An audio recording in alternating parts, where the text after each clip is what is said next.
पिछले 2-3 दिनों से जब से सैफ अली खान के घर में चोरी की नीयत से गए चोर को मुंबई पुलिस ने पकड़ा है, सोशल मीडिया पर अलग अलग तरह की खबरें चल रही हैं। कई एक्सपर्ट्स भी आ गए हैं, फेस रिकग्निशन के जो एक्सपर्ट्स हैं वो भी आ गए हैं। 2 तस्वीरें हैं सभी के पास। एक है सीसीटीवी कैमरे की वो तस्वीर जो आप देखें, और दूसरी तस्वीर है मुंबई पुलिस की क्राइम ब्रांच यूनिट 9 ने जब पकड़ा शरीफुल इस्लाम को, बांग्लादेशी सिटीजन जिसके बारे में कहा जा रहा है। तो ये वो तस्वीर है। अब इन्हीं 2 तस्वीरों के सामने आने के बाद ये चर्चा शुरू हो गई कि दोनों चेहरे नहीं मिल रहे, हुलिया नहीं मिल रहा, कदकाठी नहीं मिल रहा है, इवन रंग नहीं मिल रहा चेहरे का। और उसके बाद अब तमाम तरह की दलीलें आनी शुरू हो गई। इस दौरान में कुछ मीडिया बांग्लादेश के उस गांव तक पहुंची जहां शरीफुल इस्लाम का घर है। उसके फादर से बातचीत की, भाई से बातचीत की। फादर भी हैरान कि उनका बेटा तो मतलब पॉलिटिकल वजह से गया था शेख हसीना के चक्कर में, लेकिन वो चोरी करेगा ऐसा उन्हें लगता नहीं है। अब सोशल मीडिया की खबर जब उन तक भी पहुंची तो फादर का भी स्टेटमेंट आया कि जो सीसीटीवी कैमरे में लड़का दिख रहा है वो मेरा बेटा नहीं है। अब यहाँ से और हवा मिली। अब सवाल ये है कि क्यों ये सवाल उठ रहा है कि जो सैफ अली खान के घर में चोरी करने के लिए गया था और जिसे मुंबई पुलिस ने पकड़ा है, ये दोनों अलग अलग लोग हैं। क्या मुंबई पुलिस ने असली चोर की बजाय किसी और को पकड़कर इस हाई प्रोफाइल केस को सुलझाने का काम किया है, या सच में ये दोनों एक ही है? तो सैफ के घर में घुसे इस असली और नकली चोर को लेकर जो सवाल उठ रहे हैं, और ये सवाल जाहिर सी बात सीधे मुंबई पुलिस से पूछे जा रहे हैं। तो इसी पे याद आया कि 90s underworld versus Mumbai police, 90 का वो दशक जब अंडरवर्ल्ड मुंबई में हावी था और उस वक्त मुंबई पुलिस का क्या रोल था। तो 90s underworld versus Mumbai police Kuku FM के ऑडियो लर्निंग प्लेटफॉर्म पर ये कहानी मौजूद है और आप वहाँ से सुन सकते हैं। तमाम लोगों से बात हुई। मुंबई पुलिस की क्राइम ब्रांच यूनिट 9 में जो लोग इस इन्वेस्टिगेशन से जुड़े हैं उनसे मैंने पर्सनली बात की। जाहिर सी बात नाम नहीं ले सकता क्योंकि अभी केस अंडर इन्वेस्टिगेशन है। तो मेरे जितने सवाल थे मैंने उनसे पूछे कि जो सवाल उठ रहे हैं दोनों की असलियत पर, और जो मेरे मन में सवाल थे कि ये क्यों और ये क्यों, तो उन्होंने सारे जवाब दिए। तो पहले तो सवाल जो उठ रहे हैं उसको आपको बताता हूँ। ये जो 2 तस्वीरें आप देख रहे हैं, एक सीसीटीवी कैमरे की और दूसरी जो मुंबई पुलिस की गिरफ्त में है, जिसके बारे में शरीफुल इस्लाम उर्फ शहजाद उर्फ दास, सुजय दास या क्या वो नाम बताया जा रहा है। अब इन तस्वीरों में अगर गौर से देखेंगे तो आपको लगेगा वाकई ये दोनों तस्वीरें अलग अलग हैं। आप हेयर स्टाइल देखिए, आप चेहरे का कॉम्प्लेक्स देखिए, आप आंखों को देखिए, तो लगेगा अलग अलग है। अब इस तस्वीर को ही लेके सारे सवाल खड़े हुए। तो पहले सीसीटीवी वाली तस्वीर के बारे में आपको बताता हूं जो मैंने मुंबई पुलिस से पूरी बातचीत की। ये सीसीटीवी कैमरे की जो तस्वीर है उस रात की, उस तस्वीर में ये शख्स जो दिखाई दे रहा है, इसको आप ध्यान से देखेंगे तो ये थोड़ा सा स्लिम लग रहा है, थोड़ा सा फेयर लग रहा है, बाल भी ठीक ठाक उसने करीने से सजाए हुए हैं। लेकिन अगर आप कैमरे का एंगल देखेंगे तो थोड़ा सा एंगल टॉप पे है। अब इस तस्वीर में ये दूसरी तस्वीर के मुकाबले बदला हुआ क्यों लग रहा है, ये सवाल था सीधा।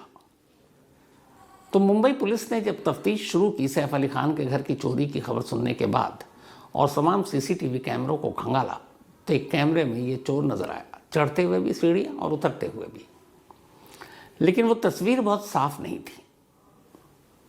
तो पुलिस ने पहला काम, और दूसरा चोर तब तक पकड़ा नहीं गया था, तो पुलिस ने उस चेहरे को थोड़ा इनलाज कराया, थोड़ा उस पर फिल्टर लगाया ताकि और चेहरा साफ हो सके, और फिर इसको प्रेस में दिया और जारी भी किया ताकि आसपास में कोई लोग अगर देखें, इसे पहचान सकें मुंबई में, तो पुलिस को इतला दें। तो पुलिस का काम था यह कि इस चेहरे को दिखाकर आइडेंटिफाई कराना ताकि कोई भी देखे तो पुलिस को खबर करे। अब उस दिखाने के चक्कर में हुआ ये कि जो सीसीटीवी की असली तस्वीर थी उसको पुलिस ने फिल्टर लगाकर, थोड़ा इनलाज करके, थोड़ा बड़ा करके पेश कर दिया। अब इस फिल्टर और बाकी चीज़ों में, क्योंकि धुंधली तस्वीर थी सीसीटीवी कैमरे की और इस तस्वीर को दिखाना था साफ ताकि लोग पहचान सकें, तो इस पहचाने जाने को लेकर और मीडिया में ये तस्वीरें जारी करने को लेकर इस सीसीटीवी फुटेज की तस्वीर को थोड़ा सा बेहतर बनाया गया। अब उस बेहतर बनाने से ये हुआ कि थोड़ा सा जो रंग था वो भी निखर गया। तो ये पहली तस्वीर के बारे में सफाई ये थी कि इस तस्वीर में जो दिख रहा है वो इसलिए। और जहाँ तक हाइट की बात है कदकाठी की, तो ये टॉप एंगल तस्वीर है। टॉप एंगल तस्वीर में अगर आप कोई भी तस्वीर देखेंगे उठाकर, तो वो थोड़ा सा आपकी हाइट और वो सारी चीज़ें डिफरेंट दिखाता है। जब कैमरा पैरेलल हो, आपका आई लुक और कैमरा सब कुछ, एक कैमरे का स्टैंड जो होता है ट्राइपॉड, वो भी उसी तरह से खड़ा हो और आप भी खड़े हो, तो फिर आपकी हाइट का अंदाज़ा बेहतर लगाया जा सकता है। लेकिन अगर आप टॉप फ्लोर या किसी और उस एंगल से लेते हैं तो फिर हाइट आपको अचानक कम या ज़्यादा दिखाई देगा। तो मुंबई पुलिस का कहना था कि एक तो सीसीटीवी कैमरा ऊपर था और नीचे, तो इस वजह से ये दिखा। दूसरी तस्वीर में इसकी हाइट थोड़ी सी अलग लग रही थी क्योंकि फिर वो सामने सामने फ़ोटो खींचा गया। अब ये कि इसका हुलिया अचानक क्यों बदल गया, मतलब बहुत सारे लोगों के जो सोशल मीडिया पे पढ़ रहा था उसमें सवाल ये था कि ये जो सीसीटीवी कैमरे में इसमें बड़ा ठीक ठाक दिख रहा है, मतलब थोड़ा स्मार्ट सा चोर दिख रहा है, लेकिन जब पकड़ा गया तो उसके हवाइयाँ उड़ी हुई हैं, चेहरे का रंग अलग है, सब कुछ अलग है, तो ये फ़र्क क्यों? तो अब इसका भी जवाब मिला। जब ये चोर, मुंबई पुलिस की तरफ से बता रहा हूँ, जब वहाँ से चोरी करने के इरादे से गया था और फिर सैफ के साथ हाथापाई हुई, चाकू मारा, उसे अंदाज़ा था, फिर वो भागा। भागने के बाद अब उसे ये तो था कि कुछ गड़बड़ कर दिया है, लेकिन तब भी उसे पता नहीं था कि जिस पर उसने हमला किया वो सैफ अली खान है। सुबह से लेकर शाम तक ये कैसे भागता, कहाँ भागता, मैं आपको डिटेल में बता चुका हूँ। अब इसके मोबाइल में यूट्यूब भी था, तो ये जब वापस पहुँचता है वर्ली पहले, तो वर्ली में कुछ यूट्यूब पे अचानक इसको दिखाई देता है कि ये सैफ अली खान पे हमला हुआ घर पे और ये सारी चीज़ें, तो उसे लगता है कि अरे ये तो मैं ही था। अब वो घबराता है। ठाणे से पहले जब ये मुंबई पहुंचा था शरीफुल इस्लाम, तो ये वर्ली में एक सैलून वाले के यहाँ रुका करता था, छोटे मोटे काम कर देता था, उसकी साफ़ सफाई, और उसी बार्बर शॉप के यहाँ ये रहा करता था। तो उस दिन सीधे वर्ली पहुंचा, उस दिन रात हुई। अब इसे लगा कि इसकी तस्वीर भी आ गई है, लोग पहचानेंगे। तो चूंकि वो 1-1.5 महीना या 2 महीना उस सैलून में रह चुका था, तो उसे आइडिया था कि बाल कैसे काटते हैं। तो सबसे पहले तो उसने अपने हाथों से अपने बाल का डिज़ाइन चेंज किया, काटा। लेकिन जब उसने बाल काटा तो उसे लगा कि ये थोड़ा अजीब सा कट गया है, तो पता नहीं लोग इस अजीब से हेयर स्टाइल पे ही ना उसको पहचान लें। तब उसने तय किया कि नहीं, उसी सैलून के जो मालिक है उसी से बाल कटवाएगा। फिर उसने उसी दिन दोबारा अपना हेयर कट कराया और बाकायदा इसके लिए उसने शायद 40 रुपये दिए। अब हेयर कट कराने के बाद उसका लुक थोड़ा चेंज हुआ। तो दोनों तस्वीर में हेयर कट को लेकर, और जिस सैलून में उसने हेयर कट लिया जहां वो रहता था, उसका जो ओनर है वहां तक पुलिस पहुंच गई। और अब वो इस केस का एक हिस्सा है क्योंकि उसका स्टेटमेंट दर्ज हो चुका है और अब एक विटनेस के तौर पर कोर्ट में उसे गवाही के तौर पर पेश भी किया जाएगा, गवाह के तौर पर। अब उस सैलून के मालिक तक मीडिया भी पहुंच जाएगी। कुछ देर के बाद आप देखिएगा कि उसके भी बाइट आ जाएंगे, इंटरव्यू आ जाएंगे। तो यहाँ तक तो हो गया, लेकिन अब उसे डर था कि ये वर्ली में रहा और ये तेज़ी से अब ये खबर हर चैनल पे चल रही है, सोशल मीडिया पर है, तो उसे लगा वर्ली में रहना खतरे से खाली है, नहीं है। तो उसने तय किया कि वो पहुँच जाता है अब ठाणे, क्योंकि वो ठाणे में रह चुका था और ठाणे में एक जगह जहाँ पे वो लेबर कैंप में रहता है, तो उसे मालूम था कि यहाँ तक तो कोई पहुँचेगा भी नहीं, पूछेगा भी नहीं। तो वो लेबर कैंप में गया, लेकिन अब उसके अंदर डर बैठ चुका था कि अनजाने में उसने एक बड़े स्टार के घर में एंट्री मारी। तो अब ये कि ये हुलिया क्यों बदला, जो सीसीटीवी में इतना ठीक ठाक दिख रहा है, अब ये एकदम उजड़ा चमन जैसा क्यों दिख रहा है। तो इस पर मुंबई पुलिस की जो दलील थी वो ये है कि जब इसे एहसास हो गया कि इसने क्या किया है, अब ये लेबर कैंप में जाने के बाद वहाँ से निकलता ही नहीं है, क्योंकि उसे पता था बाहर जाऊँ और कोई पहचान न ले, और दिल में एक खौफ, एक दहशत कि पुलिस पकड़ लेगी। अब उस चक्कर में अगले 72 घंटे ये यूं ही रहा। तो पुलिस की थ्योरी के हिसाब से कोई शख्स जो दफ्तर आता है, बाहर जाता है, घर में रहता है, तो आदमी थोड़ा सा तैयार होता है, नहाता धोता है, शेप बनाता है। बट इसने अपने आप को उस दहशत की वजह से और बाहर ना निकले, अपना रात को नींद भी नहीं आ रही है डर से कि कहीं पकड़ा ना जाए, तो इसकी आंखें और ये सारी चीज़ें सूज गई। और फिर थोड़ा हुलिया भी चेंज हो गया, क्योंकि 3 दिन तक ये परेशान, बदहाल बदहवास उसी लेबर कैंप में रहा, तो उसकी वजह से इसके चेहरे का जो नक्शा है वो बदल गया उस घबराहट में, नींद पूरी ना होने की वजह से, दहशत की वजह से, और शायद नहाने धोने की वजह से भी, क्योंकि नहाया धोया तो है नहीं। तो ये 2 थ्योरी, इन 2 तस्वीरों में जो फ़र्क है हुलियों को लेकर, मुंबई पुलिस की तरफ से ये सफाई दी गई। अब चलिए, शक्ल सूरत कद काठी को लेकर सवाल उठाने वाले भी उठाएंगे, मुंबई पुलिस भी जवाब देगी, आखिर में तो कोर्ट को फैसला करना है। लेकिन इन सारी चीज़ों से ज़्यादा ज़रूरी होता है कोर्ट में वो ये कि आप सबूत कि यही वो चोर था जो उस रात सैफ अली खान के घर में पहुंचा, उसके सबूत क्या है, क्योंकि वहाँ आप सिर्फ तस्वीरें दिखाकर तो कुछ नहीं कर सकते। तो सबूत क्या है। दूसरा इसमें बड़ा इम्पोर्टेंट है कि हम सारी बातें, सारे सवाल तो कर रहे हैं, लेकिन जिसके वो घर में घुसा, जिसको उसने ज़ख्मी किया, जिस पर हमला किया, यानी सैफ अली खान, उसकी सैफ अली खान के घर के स्टाफ और इंक्लूडिंग करीना कपूर, तो जब इन लोगों से आमना सामना हुआ, घर में रोशनी थी, लाइट जल रही थी, इन सभी ने करीब से उस चोर को देखा, तो इनमें से क्या कहना है इन लोगों का कि जो पुलिस ने पकड़ा है, मुंबई पुलिस ने, वह वाकई असली चोर है। तो इस पर मुंबई पुलिस का जवाब था, और जो मतलब कानूनन होना भी चाहिए, वो ये कि अभी तक सैफ अली खान के घर के किसी भी शख्स से इस चोर का आमना सामना नहीं कराया गया है। उस चोर को पुलिस कस्टडी में रखा गया था, आज फिर पेश किया गया, 29 जनवरी तक वो कस्टडी में रहेगा, उसके बाद वो शायद जुडिशल कस्टडी में जेल भेज दिया जाएगा। लेकिन अभी किसी का भी आमना सामना नहीं हुआ, ना सैफ का, ना करीना का, ना बाकी घर के स्टाफ का। तो फिर कैसे होगा, क्योंकि असली गवाह तो वो हैं जिन्होंने चोर के साथ हाथापाई की, और सबसे अहम गवाह एक इस्मा जो जहांगीर की देखभाल करती हैं, और दूसरे खुद सैफ अली खान जिन्होंने उसी चोर के हाथ से अपने जिस्म पर 6 जख्म खाए। तो मुंबई पुलिस का कहना था कि एक बार ये पुलिस कस्टडी से जब निकल जाएगा, पुलिस कस्टडी इसकी ख़त्म हो जाएगी, शायद 29 जून को ख़त्म भी हो जाए, और उसके बाद ये जाएगा जेसी यानी जुडिशल कस्टडी में, जेल। तो नियम ये है कि जैसे ही ये जेल जाएगा तब फिर इसकी आइडेंटिफिकेशन परेड होगी। आइडेंटिफिकेशन परेड का मतलब ये है कि वो लोग शिनाख्त करेंगे जिनका इससे आमना सामना हुआ उस वारदात के वक्त, यानी सैफ एंड सैफ की फैमिली और उनके स्टाफ। अब आइडेंटिफिकेशन परेड जो परेड है वो पुलिस नहीं कराती, वो जेल के अंदर होगा और ख़ुद जेलर साहब करेंगे। तो मुंबई पुलिस या क्राइम ब्रांच यूनिट 9 जिसके पास ये केस है, उसका इस आइडेंटिफिकेशन परेड से कोई लेना देना नहीं होगा। आइडेंटिफिकेशन परेड जो है जेल में इस तरह से होता है कि ऐसा नहीं उस चोर को सिर्फ लाकर खड़ा कर देंगे और बाकी से कहेंगे आप पहचानो, वो तो बड़ा आसान है कि उन्हें भी लगेगा एक ही है, पहचान जाएंगे सब।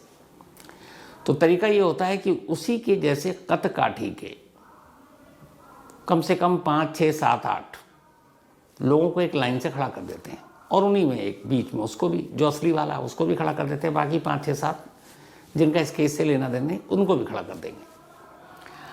अब वो एक ग्लास के पीछे होता है खड़ा, और जो विटनेस है जो पहचानेंगे वो ग्लास की दूसरी तरफ। जो विटनेस हैं वो तो उन सारे लोगों को देख सकते हैं शीशे से, लेकिन वो ग्लास ऐसा होता है कि जिस तरफ अक्यूज्ड है यानी ये सारे आरोपी या चोर होंगे वो नहीं देख पाएंगे कि गिलास की दूसरी तरफ कौन कौन लोग खड़े हैं।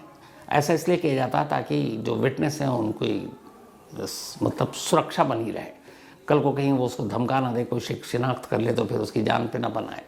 तो इसीलिए ऐसा होता है कि जिनकी शिनाख्त करानी है उसको शीशे की दूसरी तरफ रखते हैं, और जो शिनाख्त करने वाला वो दूसरी तरफ, पर देखता सिर्फ शिनाख्त करने वाला है, जिसको होना है उसे कुछ पता नहीं पीछे कौन है पर्दे के। तो अब इस तरीके से जैसे ही वो जेल जाएगा, जेलर की मौजूदगी में सैफ एंड उनकी पूरी फैमिली को ले जाया जाएगा जेल, और वहाँ वो उस चोर की शिनाख्त करेंगे। अगर वो शिनाख्त कर लेंगे जो भी उन 4, 5, 6 लोगों के बीच में, तो फिर मुंबई पुलिस का केस बिल्कुल ठीक। और अगर मान लीजिए कि उस चोर को शिनाख्त ही नहीं कर पाते, तो फिर मामला गड़बड़ हो जाएगा। तो ये तो खैर 29 के बाद की बात है। अब मुंबई पुलिस के लिए ये भी है कि चलो जो सवाल उठ रहे हैं हुलिये पर, शक्ल पर, कदकाठी पर, इसके अलावा कोर्ट में क्या करेंगे। तो कोर्ट में जैसा मैंने शुरू में कहा कि वहाँ ये सब चीज़ें नहीं चलेंगी, वहाँ पुख्ता सबूत चाहिए। तो पुख्ता सबूत का इंतज़ाम मुंबई पुलिस ने किया है। जो शुरुआती सबूत के रिपोर्ट आए हैं वो मुंबई पुलिस की थ्योरी पर एक तरह से मुहर लगा रहे हैं, और वो ये है कि सैफ अली खान के घर से मुंबई पुलिस को बहुत सारे फिंगरप्रिंट्स मिले। जब फिंगरप्रिंट्स की जांच की गई तो उनमें से बहुत सारे फिंगरप्रिंट्स सैफ के घर के ही लोगों के थे। उसमें सैफ अली खान के भी थे, उनकी हाउस स्टाफ के भी थे, उनके बच्चे के भी थे, करीना कपूर के भी थे। लेकिन कुछ अननोन फिंगरप्रिंट्स मिले, पुलिस ने उसको संभाल कर रखा। इसके बाद जब ये चोर 72 घंटे बाद पकड़ा गया, शरीफुल इस्लाम, तो फिर उसके फिंगरप्रिंट से उन फिंगरप्रिंट्स को मैच कराए गए। अब इस चोर के कौन कौन सी जगह के फिंगरप्रिंट्स मैच किए हैं, इसकी पूरी एक लिस्ट है। जिस विंडो से ये सैफ अली खान के घर में दाखिल हुआ, उस विंडो के ऊपर इसकी उंगलियों के निशान मिले थे। वो निशान इस चोर से मैच कर गए। इसके अलावा जो बिल्डिंग की सीढ़ियों पर ये चढ़ा, तो कई जगह पर इसने सीढ़ियों पर हाथ लगाया, उन सीढ़ियों पर भी मिले अननोन फिंगरप्रिंट्स इस चोर से मैच कर गए। इसके अलावा जो टॉयलेट का डोर था, वॉशरूम का, जहाँ ये विंडो से अंदर आया, उस टॉयलेट के डोर पर भी इसके फिंगरप्रिंट्स मिले। जो डोर का हैंडल है उसके ऊपर भी फिंगरप्रिंट्स मिले, वो इस चोर से मैच कर गया। जो जहांगीर खान का रूम है, उस रूम के हैंडल पर भी इस चोर के फिंगरप्रिंट्स मिले, जो मैच कर गए। तो जितने फिंगरप्रिंट्स जो अननोन थे, फैमिली के लोगों से किसी से मैच नहीं कर रहे थे, जब ये चोर पकड़ा गया तो उसके साथ जब मिलान कराया गया तो वो सारे मैच कर गए। अब ये फॉरेंसिक रिपोर्ट वो एविडेंस है जिसको दुनिया की कोई भी कोर्ट झुटला नहीं सकती। अब फिंगरप्रिंट्स रिपोर्ट या फॉरेंसिक रिपोर्ट का मतलब ये नहीं कि आप फेक लाकर कोर्ट में डाल देंगे और कोर्ट उस पर आंख बंद करके भरोसा कर लेगी। ये जो फिंगरप्रिंट्स आप कलेक्ट करते हैं और जो वहाँ पे मिले हैं, ये सारे नमूने प्रिजर्व करके रखे जाते हैं तब तक जब तक कि कोर्ट का फैसला नहीं आ जाता। तो मुंबई पुलिस के हिसाब से जितने फॉरेंसिक रिपोर्ट्स हैं, वो सारे रिपोर्ट इस बात की गवाही दे रहे हैं कि शरीफुल इस्लाम ही वो चोर है जो उस रात सैफ अली खान के घर में दाखिल हुआ था। अब ये तीसरी चीज़ हो गई। अब आया बहुत सारे और सवाल इसमें उठाए जा रहे हैं। करीना कपूर उस रात क्यों नहीं हॉस्पिटल गई सैफ अली खान के साथ? और ये सवाल बड़ा जेन्युइन बनता है कि आपके पति को चोट लगी, घायल है, चाकू है, 6 जिस्म है, फिर जिस्म पर 6 जख्म है। तो मुंबई पुलिस से भी इससे बात की मैंने, तो उनका जवाब ये था कि उस रात सोनम कपूर के घर में पार्टी थी, पार्टी देर तक चली और करीना कपूर उस पार्टी में आखिर तक थी और उन्होंने काफ़ी ड्रिंक की थी। ड्रिंक के बाद जब वो घर पहुंची तो फिर वो एक तो एक्ट्रेस मतलब स्टार हैं, तो ऐसे लोग अपनी इमेज और बाकी चीज़ों का बड़ा ख्याल रखते हैं। तो अब उस वक्त करीना कपूर उस हाल में नहीं थी कि सैफ के साथ अस्पताल जाती, क्योंकि उन्हें मालूम था कि जैसे ही सैफ के घर में चोरी या सैफ की इंजरी की खबर मीडिया में आएगी, मीडिया के तमाम कैमरे पीछा कर रहे होंगे। तो जब कैमरे पीछा कर रहे होंगे तो उस हाल में करीना जिस हाल में पार्टी से लौटी थी, अगर वो तस्वीरें कैद हो जाती तो फिर उनकी इमेज पर डंट लगता। तो करीना कपूर इसलिए अस्पताल उस वक्त साथ नहीं गई थी। मुंबई पुलिस का ये वर्जन है।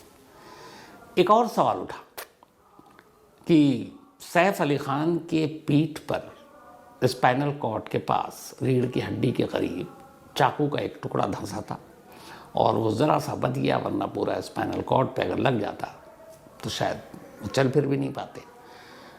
डॉक्टरों को सर्जरी में काफ़ी टाइम लगा, लेकिन उसके 3-4 या 5 दिन के बाद जब सैफ अली खान को डिस्चार्ज कर दिया गया अस्पताल से, तो बिल्कुल नॉर्मल टहलते हुए, मीडिया के कैमरों को हाय वेव करते हुए और बड़े आराम से खुद पैदल अस्पताल के दरवाजे से बाहर आए और उसके बाद अपनी गाड़ी में बैठे और चले गए।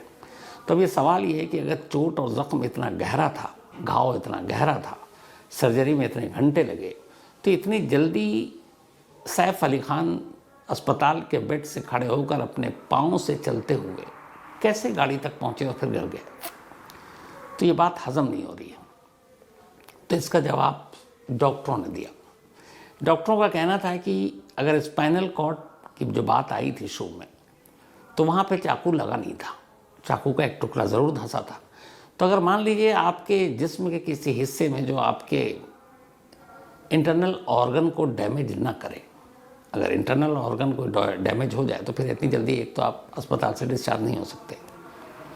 और वैसे अगर कहीं आपके जिस्म पर कोई चाकू या घाव कटने का किसी और चीज़ का होता है, जैसे पैर में हो जाए, पीठ पे हो जाए, लेकिन कोई ऑर्गन नहीं आया उसके बीच में, तो फिर उसमें चलने फिरने उठने बैठने में कोई तकलीफ़ नहीं होती। यहाँ तक कि जब आईसीयू में सर्जरी हुई उसके 48 घंटे बाद ही सैफ अपने वार्ड में उनको टहलाया गया था, वो एक पार्ट था उसका। तो इसीलिए इस बात पे हैरान होना कि वो खुद इतने बड़े ज़ख्म के बावजूद पैदल चलकर जा रहे हैं, तो ये बहुत मामूली चीज़ है, क्योंकि ज़ख्म ऐसी जगह नहीं था कि चलने फिरने में कोई मुश्किल होती। टाँके लगे हुए हैं, वो बाद में खुल जाएंगे। तो एक सवाल ये था जिसका जवाब डॉक्टरों ने दिया। तो कुल मिलाकर ऐसे ही सवाल सोशल मीडिया पर तैर रहे, और मेरा काम ये था कि मैं इन्हीं सवालों को उठाऊं और जो कंसर्न पुलिस वाले हैं जो इस केस को देख रहे हैं, मैं उनसे बात करूं और उनका वर्जन आप तक रखूं ताकि चीज़ें साफ हो सकें। तो और जहाँ तक बांग्लादेश में शरीफुल इस्लाम के अब उस फादर का भी सोशल मीडिया पर चल रहा है कि ये जो सीसीटीवी में दिख रहा मेरा बेटा नहीं है, तो इसके ऊपर भी मैंने सवाल पूछा। तो मुंबई पुलिस का जवाब था कि एक तो वो भारत इलीगल घुसा, बांग्लादेशी को मतलब इंडिया में इस तरह से आना, बहुत सारे लोग घुसे में, और दूसरा कोई भी बाप ये नहीं कहेगा कि मेरा बेटा चोर और उसने जो किया वो सही में किया, तो वो अपने बेटे को बचाएगा। तो ये बाप का स्टेटमेंट इसी नज़रिए से देखा जा सकता है। तो ये थे वो सवाल। बहुत सारे आप लोगों ने मेल कर करके मुझे पूछा, मुझे मजबूर किया ये सारा बताने को कि हर जगह चल रहा, आप इस पर खामोश हैं, आपने कुछ बताया क्यों नहीं। तो मैं सिर्फ सवालों के जवाब उठा कर दे दूँ वो सही नहीं, इसीलिए मैंने हर सवाल को चुना, नोट किया, और फिर सिर्फ चूँकि उनसे वादा किया है, जिस मुंबई पुलिस के अफसर से मेरी बातचीत हुई कि मैं उनका नाम डिस्क्लोज़ करूँगा नहीं, क्योंकि अभी ये केस अंडर इन्वेस्टिगेशन है, तो इसलिए नाम नहीं ले रहा हूँ। लेकिन ये सारे सवाल जो मेरे एकदम सोशल मीडिया पर थे, मेरे दिमाग में भी आए थे, और वही सवाल मैंने दागे और उसके सारे जवाब मिले, और वो मैंने आप तक रख दिया। उम्मीद है अब आप सबकी बहुत सारी जो क्यूरियोसिटी या क्वेरी थी, इन सवालों के जवाब के बाद शायद दूर हो जाए। फिर भी कुछ रह जाए तो ज़रूर पूछिएगा, आपका हक है, क्राइम तक फैमिली मेम्बर हैं आप।